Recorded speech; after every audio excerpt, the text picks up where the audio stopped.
Next lecture आपका है cell membrane पर। अभी तक हो सकता है आप ये जानते रहे हो कि इसके कुछ ही एक ही दो नाम होते हैं। इसी का नाम है सेल मेम्ब्रेन और इसी का नाम है प्लाज्मा मेम्ब्रेन भी। प्लाज्मा लेमा भी कहते हैं और एक हो सकता है ये नाम आप ना जानते रहे हो, इसको बायो मेम्ब्रेन भी कहा जाता है।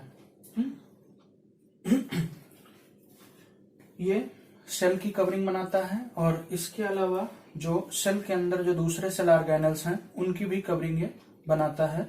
Mitochondria, Golgi body, chloroplast, endoplasmic reticulum, lysosome, इनकी सबकी भी ये कवरिंग बनाता है।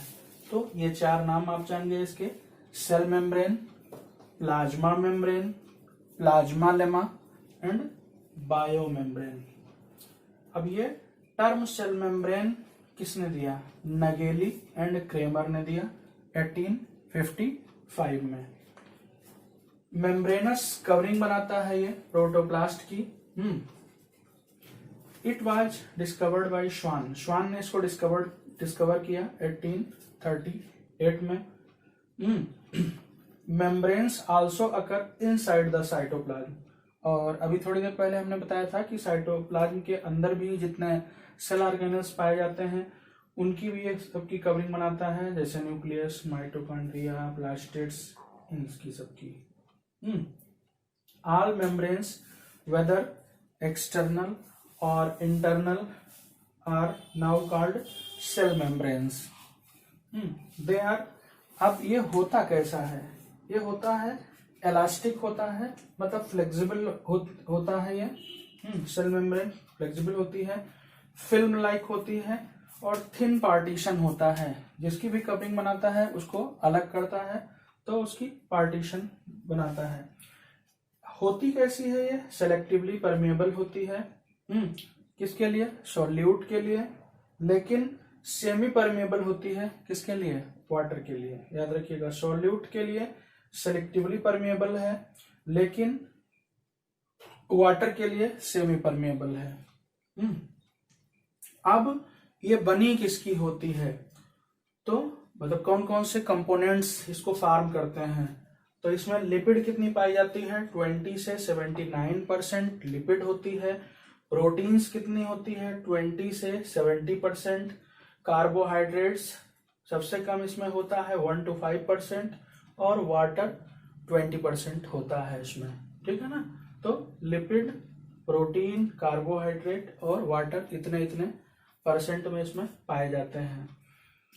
अब इसके बारे में कई अलग अलग मॉडल्स दिए गए। सैंडविच मॉडल दिया गया, यूनिट मेम्ब्रेन मॉडल भी कई बार पूछा गया है, रॉबर्टसन ने दिया। लेकिन ये जो मॉडल हमने बताया है ये फ्लूइड मोज़ेक मॉडल, ये सबसे पॉपुलर मॉडल है। तो several models have been put to explain the structure of it. इसकी स्ट्रक्चर को एक्सप्लेन करने के लिए कई सारे मॉडल दिए गए। उसी में से जो सबसे माना जाने वाला है, मोस्ट एक्सेप्टेड मॉडल या मोस्ट पॉपुलर मॉडल, वो क्या है? फ्लूइड मोज़ेक मॉडल, जिसको सिंगर और निकलसन ने दिया है। क्या उसमें निकल करके बात सामने आई कि it is bilamellar model. दो लैमेला, दो डबल कवरिंग होती है, in which the outer and inner layer are made up of lipid. इसमें जो बाहर और अंदर की लेयर होती है वो किसकी होती है? लिपिड की होती है। और बीच बीच में इसमें प्रोटीन पाया जाता है। अब लिपिड में क्या होता है ये ध्यान रखना होगा। Lipid is made up of phospholipid and cholesterol. Lipid में जो होता है वो फास्फोलिपिड और कोलेस्ट्रॉल पाया जाता है। ठीक है? और इसमें लिपिड जो है वो फ्लूइड है। फ्लूइड पार्ट जो है वो लिपिड है और बीच बीच में प्रोटीन पाया जाता है। तो प्रोटीन कैसी है? मोज़ेक फॉर्म में, ध्यान रखिएगा। तो इसका लिक्विड पार्ट जो है वो लिपिड है, L for lipid liquid part है, और प्रोटीन जो है वो मोज़ेक है। ये हमने आपको एक डायग्राम से इसको समझाने की कोशिश की है, जिसमें आप देख रहे होंगे ये ऊपर लिपिड है, नीचे लिपिड है और बीच बीच में इधर बाहर की तरफ प्रोटीन है। तो जो बाहर वाली है वो पेरिफेरल है, एक्सट्रिंसिक प्रोटीन कही जाती है। जैसे ये हो गई, ये हो गया, ये हो गया, ये हो गया। ये बाहर वाली क्या है? ये पेरिफेरल प्रोटीन है। और ये जो अंदर वाली प्रोटीन है ये इंट्रिंसिक या इंटीग्रल प्रोटीन है। और इसमें जो ये लिपिड लेयर से जो लगी हुई है ये हाइड्रोकार्बन टेल है। लिपिड बाइलेयर है, ऊपर एक और नीचे एक, इसलिए इसको बाइलेयर कहा गया है। तो मैं समझता हूँ कि आपको समझ में अच्छे से आया होगा। अब आपको अगर हमारा लेक्चर आपको समझ में आता है तो हमको आप बता भी सकते हैं कि और क्या चीज़ें आपको जाननी है, और दूसरे लोगों को भी भेज करके भी आप उनका भी भला कर सकते हैं। तो इसको आप सब्सक्राइब कर लें, तो जो नए नए वीडियो डालता जाऊंगा वो आपको मिलता जाएगा।